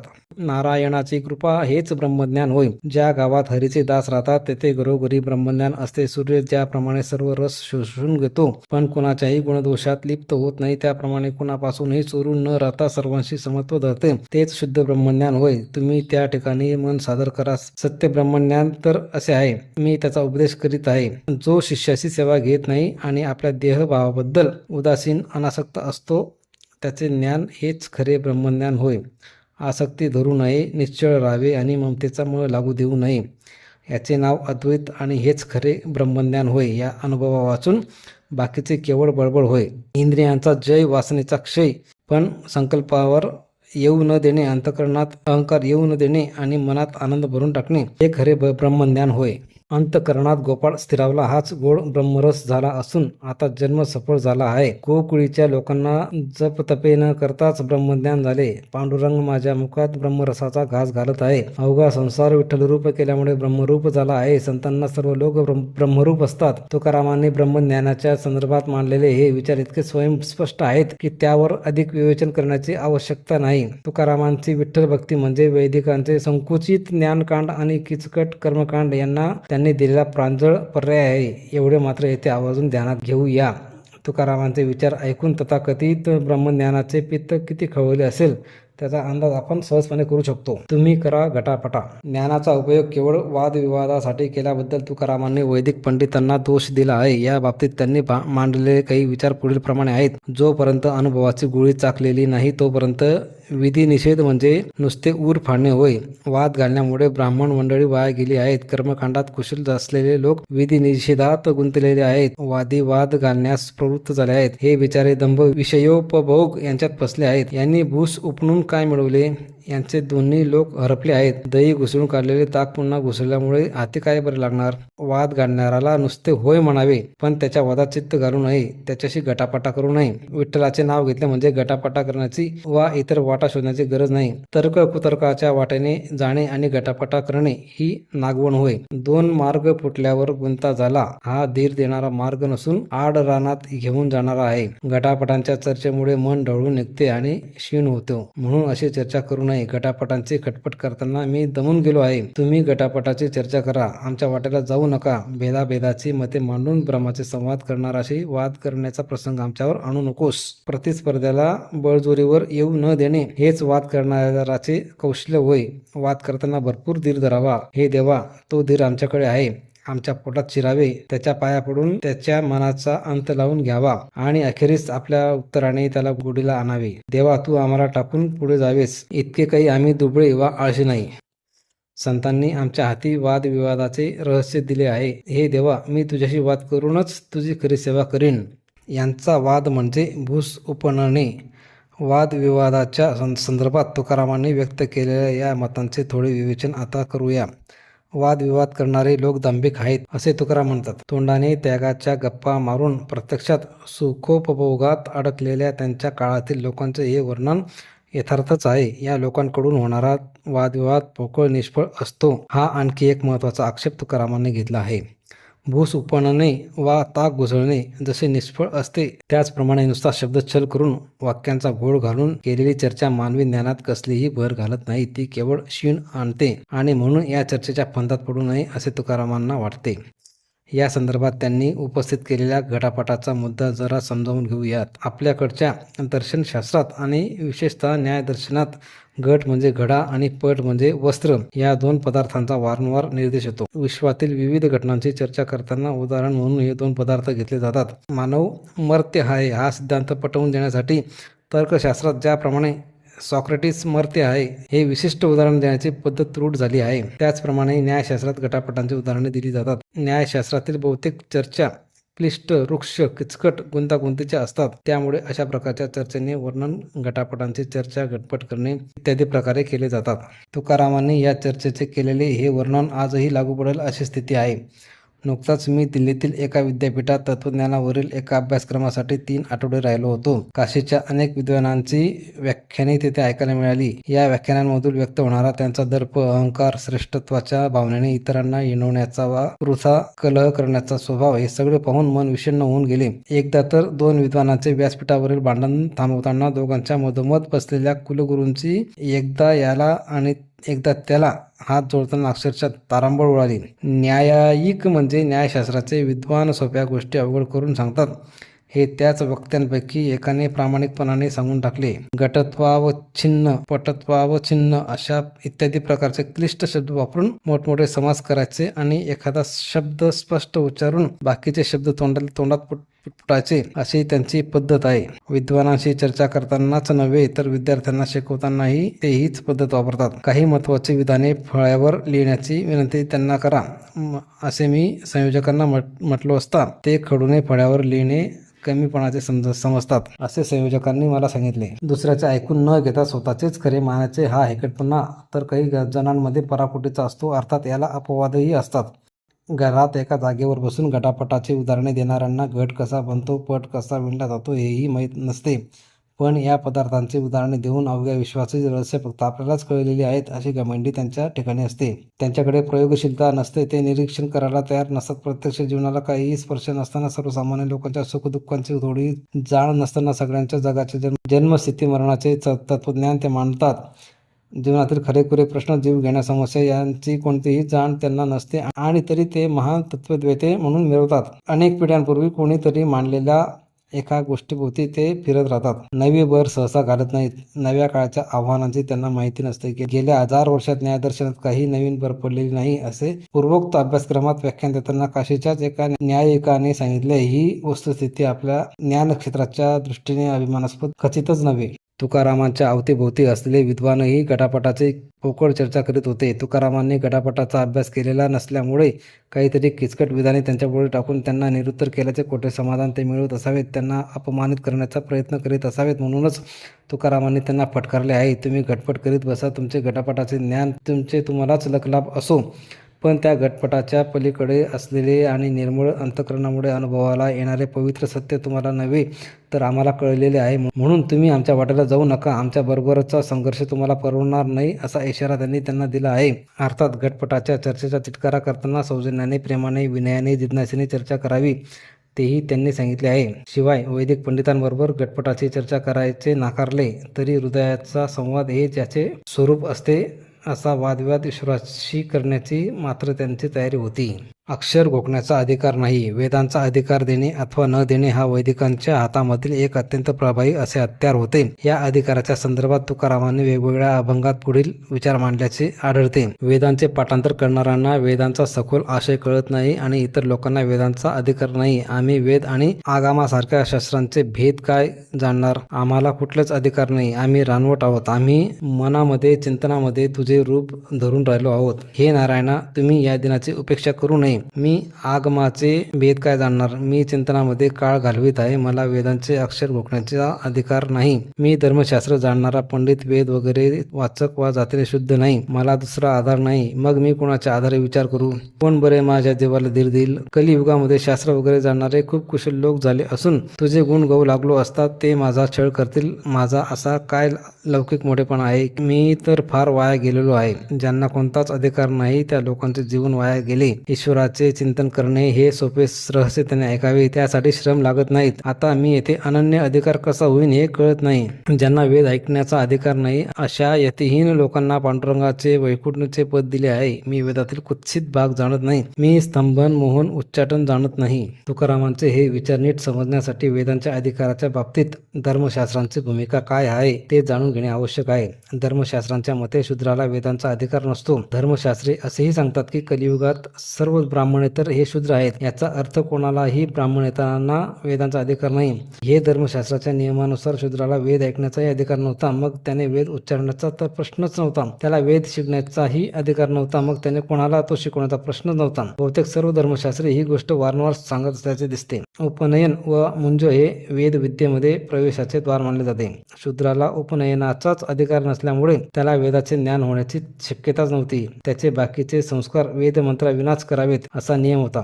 शूद्राला उपनयनाचा अधिकार का नाही हे सांगताना वसिष्ठ धर्मशास्त्र म्हणाले, ईश्वराने गायत्री मंत्राद्वारा ब्राह्मणाला, ऋष्टुभ मंत्राद्वारा क्षत्रियाला आणि जगती मंत्राद्वारा वैश्याला निर्माण केले. शूद्राला मात्र कोणत्याही छंदातील मंत्राद्वारा निर्माण केले नाही, म्हणून त्याला उपनयन संस्काराचा अधिकार नाही. मनुस्मृती वगैरे ग्रंथांनी शूद्राचा वेदाधिकार वारंवार नाकारला आहे. शूद्र म्हणजे प्रत्यक्ष पदचारी स्मशान असल्यामुळे त्याच्या जवळपास असताना वेदपठण करू नये असा नियम होता. त्याच्या कानावर चुकून देखील वेदमंत्र पडू नयेत यासाठी हा नियम होता. शूद्र कमलाकर नावाच्या ग्रंथाने एकत्र नोंदवलेले काही नियम आता आपण नमुन्यादाखल पाहूया. शूद्राने वेदमंत्राविना आपल्या धर्माचे आचरण करावे असा नियम व्यास स्मृतीने केला आहे. सावित्री म्हणजे गायत्री मंत्र, प्रणव म्हणजे ओंकार, यजुर्वेदाचा मंत्र आणि लक्ष्मी मंत्र म्हणजे स्त्रीबीज हे स्त्री शूद्रांना देऊ नयेत असे नृसिंह तापिनीय उपनिषदात म्हटले आहे. शूद्राने हे मंत्र जाणले तर मरण पावल्यावर तो अधोगतीला जातो असे रामतापिनीय उपनिषदाने नोंदवले आहे. शूद्राने वेदाचा उच्चार केला असता त्याची जीभ छटावी अशी श्रुती आहे. शूद्राला वेदाचा अधिकार नसला तरी पुराणांचा अधिकार आहे असे नेहमी सांगितले जाते. पण पुराणांच्या बाबतीतही शूद्राला पुराणाचे पठण करण्याचा अधिकार नसून ब्राह्मणाच्या तोडून ते फक्त ऐकण्याचा अधिकार आहे हे शूद्र कमलाकाराने विविध आधार देऊन स्पष्ट केले आहे. दहशत निर्माण केली. शूद्राला वेदांचा अधिकार नाही एवढे म्हणून धर्मशास्त्र थांबले नाहीत. शूद्रांनी वेदांच्या वाटेला जाण्याचा पुसटसा विचारही मनात आणू नये असा दाग घालण्याचे कामही त्या धर्मशास्त्रांनी केले आहे. शूद्रांनी दचका घ्यावा, त्यांच्या मनात दहशत निर्माण व्हावी, अशा प्रकारच्या अत्यंत क्रूर निर्दय अशा शिक्षा त्यांनी सांगितल्या आहेत. गौतम धर्मसूत्राचा पुढील नियम त्या दृष्टीने केवळ एक उदाहरण म्हणून पाहण्यासारखा आहे. त्याने म्हणजे शूद्राने वेदांचे उपश्रवण केले म्हणजे वेद ऐकला किंवा जाणून बुजून त्याच्या अक्षरांचे ग्रहण करण्यासाठी तो ऐकला तर त्याचे कान उकळलेल्या शिशाने आणि लाखीने भरावे. त्याने वेदाचा उच्चार केल्यास त्याची जीभ छटावी. त्याने वेदाचे धारण किंवा पाठांतर केल्यास त्याच्या शरीराच्या ठिकऱ्या ठिकऱ्या कराव्यात म्हणजेच त्याचे शरीर छिन्न विछिन्न न करावे. ज्ञान क्षेत्रावरचा कलंक. धर्मशास्त्राच्या या नियमामुळे तुकारामांनाही वेदांचा अधिकार मिळाला नाही. तुकारामांनी हे अनेकदा बोलून दाखवले आहे. असे असूनही तुकारामांची या व्यवस्थेविरुद्ध काही तक्रार नव्हती. ही व्यवस्था त्यांनी शांतपणे स्वीकारली होती असे बऱ्याच चरित्रकारांनी म्हटले आहे. त्यांचे हे म्हणणे दादांत खोटे आहे. आम्ही रानवट आहोत, आम्हाला वेद काय कळणार वगैरे सारखी विधाने तुकाराम करतात तेव्हा त्यांनी वैदिक व्यवस्था निमूळपणे स्वीकारली असे होत नाही. ते या व्यवस्थेने आपल्या वाट्याला काय दिले हे ते या पद्धतीने नोंदवतात. पण त्या नोंदवण्यामध्ये एक जहरी उपरोध आहे हे विसरता कामा नये. हा उपरोध मांडून झाल्यावर वेदांच्या अधिकाराच्या पालापाचोळा होईल या पद्धतीने ते कितीतरी विचार मांडतात. ज्यांना वेदांचा अधिकार नाही त्यांना पांडुरंगाने वैकुंठीचे पद दिले असे ते सांगतात. जेव्हा तुमच्या वेदांची आणि त्यांच्या अधिकारांची आमच्या लेखी कसपटा इतकीही किंमत नाही, त्या वेदांविना आमचे काही अडत नाही हेच निर्धारपूर्वक स्पष्ट करतात. ब्राह्मणांच्या शेंबड्या पोरांनाही वेदांचा अधिकार मिळतो आणि दुसरीकडे तुकारामांसारख्या प्रतिभावंतालाही तो अधिकार नाकारला जातो. हा भारतासारख्या ज्ञानक्षेत्रावरचा कलंक आहे. खरे तर वेदांचा अधिकार म्हणजे 4 शब्दांचा अधिकार अशी स्थिती नव्हती. वेद म्हणजे सत्ता, संपत्ती, प्रतिष्ठा, सुपोपभाग यांचे एक प्रतीक होते आणि वेदांचा अधिकार नाकारणे म्हणजे सर्वसामान्य लोकांना या सर्व गोष्टींचा अधिकार नाकारणे असा याचा अर्थ होतो. तुकारामांनी विठ्ठल भक्ती हे एक पर्यायी प्रतीक उभे केले आणि लोकांसाठी या सर्व गोष्टींचा अधिकार खुला केला. वेदांचा तो अर्थ आम्हासीच ठावा. शूद्रांना वेदांचा अधिकार नाकारणारी व्यवस्था तुकारामाने निमूळपणे स्वीकारलेली नव्हती. तिच्या विरुद्ध त्यांनी विद्रोह केला होता. याचा प्रबळ पुरावा त्यांच्या पुढील विचारात मांडतो. मी विठ्ठलाच्या कृपेमुळे निगमकळा बोलतो, वेदांचा आशय काव्यातून मांडतो. वेद वगैरेच्या पलीकडे असलेला आशय बोलण्याची शक्ती माझ्यासारख्या मूढाकडे कुठून असणार? तो आशय सांगणारे माझ्या तोंडचे हे शब्द काही माझे नव्हेत. मी काही अर्थ जाणत नाही, पण माझ्या अंगात व्यापून राहिलेला पांडुरंग माझ्या तोंडून बोलत आहे. वेदांचा अर्थ आम्हालाच ठाऊक आहे, इतरांनी फक्त आपल्या मस्तकावर त्याचा भार व्हावा. अन्न खाल्ल्यामुळे अनुभवाला येणारी गोळी अन्नाकडे नुसते पाहिल्याने मिळत नाही. धन वाहण्याची मजुरी करणारा मनुष्य धनाचे नुसते ओझे वाहत असतो. आम्हाला ईश्वरांच्या स्वरूपातील सगळ्यांचे मूळ हातवात सापडल्यामुळे फळही आपोआप लाभले आहे. हरी हा तुकारामांचा सर्व बाजूने मदत करणारा सखा झाला आहे. त्यामुळे त्यांच्या अंगावरील साधी वेली देखील कल्पकता झाल्या आहेत. तो पाय वाट्याने सहजपणे चालू लागला तर गोटे चिंतामणी समान होतात. तुकाराम सहज वाणी बोलतो, पण त्यामुळे वेदांत त्याच्या घरी पाणी वाहतो. विलक्षण आव्हान. तुकारामांचे हे विचार म्हणजे त्यांनी वैदिक पंडितांना दिलेले एक विलक्षण आव्हान होते. वेदांचा अर्थ आम्हालाच कळाला आहे हे त्यांचे म्हणणे वाच्यार्थाने मुळीच खरे नाही हे उघड आहे. कारण त्यांना वेद ऐकायला, वाचायला आणि शिकायला मिळालेले नव्हते, तर वेदांच्या शब्दांचा वाच्यार्थ त्यांना कळण्याचा वा ठाऊक असण्याचा प्रश्नच नाही. वेदांनी आपल्या शब्दातून वाक्यातून नेमके कोणते तपशील दिले आहेत हे तुकारामांना ठाऊक असण्याची शक्यताच नाही. त्यामुळे वेदांचा अर्थ ठाऊक असण्याविषयीचे विधान त्यांनी वाच्यार्थाने केले आहे असे मुळीच म्हणता येणार नाही. त्यांचे विधान व्यंगार्थाच्या दृष्टीने मात्र 100% खरे आहे, अस्सल आहे. केवळ वेदांमधीलच नव्हे तर वेदांच्या पलीकडे जाणारा अर्थही आपल्या अभंगातून व्यक्त होतो असे ते म्हणतात. सर्वांचा आत्मा एक असतो. समत्व हे ब्रह्माचे स्वरूप आहे. सर्व प्राणांच्या अंतर्यामी एकच ईश्वर असतो. हे वेदांतील समतेचे विचार वैदिक पंडितांना कधीच कळले नाहीत आणि तुकारामांनी मात्र वेदांचे शब्द न वाचताच ते विचार प्रत्यक्षात आचरणात आणले. मग वेदांचा हा अर्थ कोणाला कळला म्हणायचे आणि कोणाला नुसता ओझे वाहू असे म्हणायचे. नुसते पाठांतर करणारे पंडित घोडा, बैल वा उंट यांच्याप्रमाणे नुसते ओझे वाहतात हे तुकारामांचे मत आपण यापूर्वी पाहिलेले आहेत. वेदातीलच नव्हे तर वेदांच्या पलीकडे असलेला आशयही तुकारामांनी मांडला हे खरेच आहे. वेदांच्या संकुचित परिघात न मावणारी माणुसकीची उदारमूल्य प्रसंगी वेदांच्या विरोधात जाऊनही त्यांनी मांडली. हे विचार आपल्या तोंडून ईश्वराने बोलवले असे तुकाराम म्हणतात. याचा अर्थ तुकारामांसाठी वेदांचा मार्ग बंद असूनही जीवनविषयक मूल्य मिळवण्याचे इतर मार्ग त्यांना उपलब्ध होते. नामदेव, ज्ञानेश्वर, कबीर, एकनाथ यांच्यासारख्या संतांचे विचार आत्मसात केल्यामुळे आणि समाजाचे निरीक्षण, सखोल चिंतन यांचे फळ म्हणून तुकारामांना जो विवेक प्राप्त झाला तो विवेकच खरे तर त्यांच्या तोंडून बोलत होता असेही म्हणायला हरकत नाही. वेदांताने लोटांगण घालावे. तुकारामांना वेदांताचा म्हणजे उपनिषदांचा अधिकार वैदिक पंडितांनी दिला नाही. या घटनेवरची तुकारामांची प्रतिक्रिया पाहिली म्हणजे त्यांचे स्वत्व कसे सूर्यासारखे प्रखर होते हे आपल्या ध्यानात येते. मी जे सहजपणे बोलतो ते इतक्या उंचीचे असते. तुमच्या वेदांताने पराभव मान्य करून माझे दास्य पत्करून माझ्या घरी पाणी भरावे असे ते म्हणतात. हे अहंकाराचे किंवा घमेंडखोरपणाचे उद्गार नाहीत. तुकारामांना अधिकार नसल्याचे सांगून डिवचल्यामुळे त्यांनी स्वतःच्याच तोंडाने आत्मविश्वास व्यक्त करण्यासाठी हे विधान केले आहे. त्यांचे महत्त्व व मोठेपण सांगू शकेल असे दुसरे कोणी नसल्यामुळे त्यांना स्वतःलाच हे सांगावे लागत आहे. शिवाय ते केवळ तुकाराम हे एका व्यक्तीच्या वतीने बोलत नसून संपूर्ण बहुजन समाजाच्या वतीने, सर्व शूद्रांच्या वतीने बोलत होते हेही ध्यानात घेतले पाहिजे. मुख्य म्हणजे नैतिक विचारांना त्यांनी बुरखा घातलेला नव्हता की खोटा आव आणलेला नव्हता. ते विचार प्राप्त करण्यासाठी त्यांना काही कष्ट पडले नव्हते की काही आटापिटा करावा लागला नव्हता. ते विचार त्यांच्या रक्तात मुरले होते, त्यांच्या व्यक्तित्वाचा अविभाज्य भाग बनले होते, त्यांचा स्थायी भाव बनले होते. ते त्यांच्या दृष्टीने श्वासोच्छ्वासा इतके सहज बनले होते. तुकारामांच्या सहज वाणीपुढे वेदांताने लोटांगण घालावे एवढी तुकारामांची योग्यता होती आणि त्यांचे हजारो अभंग हा त्याचा निसंदिग्ध पुरावा होय. वेदांना न कळणारा विठ्ठल आम्हाला गीत गाता गाता सापडला. या संदर्भात तुकारामांनी मांडलेले विचार देखील आवर्जून ध्यानात घेऊया. वेदाने जरी अनंत गोष्टी सांगितल्या असल्या तरी विठोबाला शरण जावे आणि निष्ठेने त्याचे नाम गावे इतकाच त्या सर्व सांगण्याचा अर्थ आहे. सकळ शास्त्रांचा विचार देखील अखेरीस निर्धारपूर्वक इतके सांगतो आणि 18 पुराणांचे सिद्धांतही हाच आहे. विठ्ठल हे आगम निगमांचे स्थान आहे. सावळे रूप डोळ्याने पाहावे हेच 6 शास्त्रे, 4 वेद व 18 पुराणे यांचे सार आहे. शास्त्रांचे सार आणि वेदांची मूर्ती असलेला हा ईश्वर माझा प्राणसखा सांगतो आहे, म्हणून मला कोणाची इच्छा नाही. विठ्ठलाच्या ठिकाणी शुद्ध भाव ठेवणे हाच अवघा धर्म व हीच अवघी नीती होय. वेदांचे मंथन करून काढलेले शुद्ध नवनीत हेच आहे. रुक्मिणी रमण हा वेदशास्त्रांचे माहेर आहे. वेद त्याचा महिमा गातात, वेद पुराणे नामाचा महिमा सांगतात, वेदशास्त्रे विठाबाईचेच वर्णन करतात. 4ही वेद त्यांची कीर्ती गातात, श्रुती त्याला धांडोडत राहतात, त्याचा महिमा जाणतात. आम्हा भाविकांखेरीज वेद श्रुती वगैरे कोणी त्याला जाणत नाही. जे श्रुतींना सापडले नाही ते आम्हाला गीत गाता गाता सापडले. तू आगमांना कळत नाहीस की निगमांना कळत नाहीस. तू वेदांच्या पलीकडे असल्यामुळे त्यांनाही तुझी सीमा सापडलेली नाही. वेद त्यांचे वर्णन करण्यास समर्थ नाहीत. त्यांचे वर्णन करताना श्रुतींनी मौन पत्करले. त्याचे वर्णन करताना वेद नेती नेती म्हणतात. त्याचे वर्णन करताना वेद मौनावले. त्यांचे स्वरूप वेदशास्त्रांना अगम्य आहे. जो विठ्ठल वेदांना कळत नाही तो आम्हाला गीत गाता गाता सापडतो. या तुकारामांच्या विधानाचा धन्वर्थ स्पष्ट आहे. वैदिक पंडितांनी वेदांना कितीही महत्त्व दिले असले तरी वेद हे काही ईश्वर प्राप्तीचे खरेखुरे साधन नव्हे. अंतःकरणातील निर्मळ भावनेनेच ईश्वर प्राप्त होतो हे सुचवून तुकारामांनी वेदांचे स्थान आणि दर्जा भक्तीच्या तुलनेत काहीच नाही हे दाखवून दिले. वेदांचा अंकित नाही.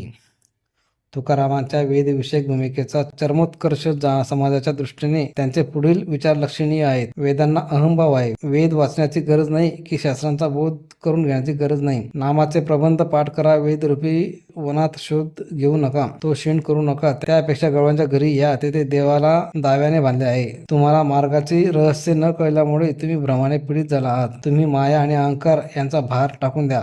मी वेदांचा अंकित नाही, विठ्ठलाचा अंकित आहे. विठ्ठलाचे नाम घेतले असता आगम निगमांनी काय सांगितले आहे हे पाहावे लागत नाही. विठ्ठलाचे नाम कौतुकाने उच्चारावे. त्याचा उच्चार वेळावाकडा आहे का ते पाहावे लागत नाही. ते उच्चारताना काळ वेळ पाहावा लागत नाही. ते उच्चारताना पंडितांचा धाकही बाळगावा लागत नाही. मग ते पंडित वेद वक्ते वाचक का असेनात पुराणातही आढळणार नाहीत अशी नावे अनंताला ठेवू.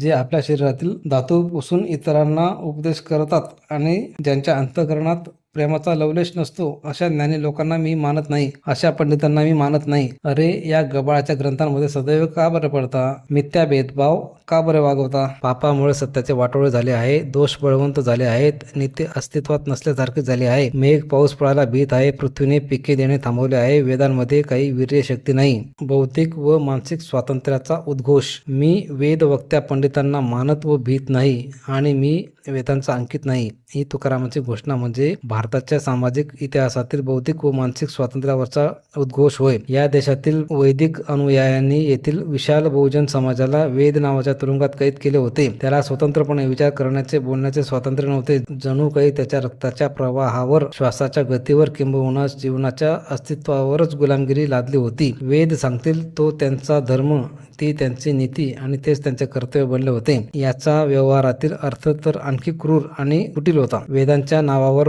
वैदिक अनुयायी सांगतील तो त्यांचा धर्म अशी त्या समाजाची विटंबना चालली होती. माणूस म्हणून त्याचे काही स्वत्व उरले नव्हते की अस्मिता उरली नव्हती. स्वतःच्या धर्माविषयी काही चिंतन करण्याचा अथवा समाज व्यवस्थेविषयी काही नियम करण्याचा इतकिंचितही अधिकार त्याला नव्हता.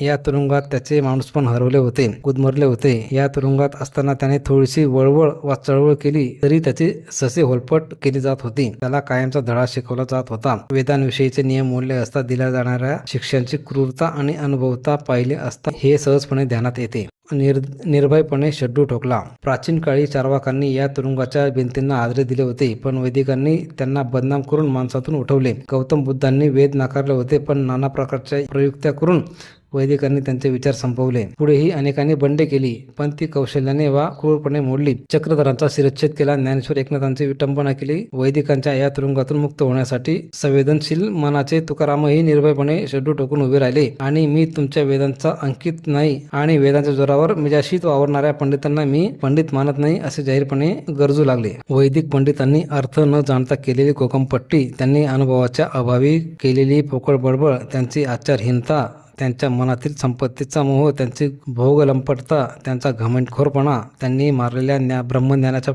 पोकळ गप्पा, त्यांची पोकळ आणि भोंगळ वाद घालण्याची प्रवृत्ती, सर्वसामान्य लोकांना वेदांचा अधिकार नाकारण्याचा त्यांचा संकुचितपणा इत्यादी दोषांवर त्यांनी सपासप कोरडे ओढल्याचे आपण पाहिले आहे. त्यांचे या सर्व बाबतीतील विचार म्हणजे त्यांनी वैदिकांच्या किडक्या व्यवस्थेविरुद्ध अनेक अंगांनी युद्ध पुकारल्याचा पुरावा असून मी वेदांचा अंकित नाही असे म्हणणे म्हणजे स्वतःच्या आणि एकूण बहुजन समाजाच्या स्वातंत्र्याची घोषणा होय. हजारो वर्षांच्या वैदिक तमोयुगातून या देशातील बहुजन समाजाला पुन्हा प्रकाशात आणणे होय. तुकारामांनी वेदांचा गौरव केला होता अशा अर्थाचे त्यांच्या नावावर उसळण्यात आलेले अभंग घेऊन अथवा इतर काही अभंगांचा संदर्भहीन अर्थ घेऊन तुकारामांच्या या घोषणेला निष्प्रभ करण्याचा कितीही प्रयत्न केला तरी तो यशस्वी होऊ शकणार नाही. मी वेदांचा अंकित नाही असे तुकारामांनी एकदा म्हटले ते म्हटलेच. वेदातील चांगल्या भागाला त्यांचा विरोध नव्हता हे योग्यच आहे, कारण ते विवेकी होते.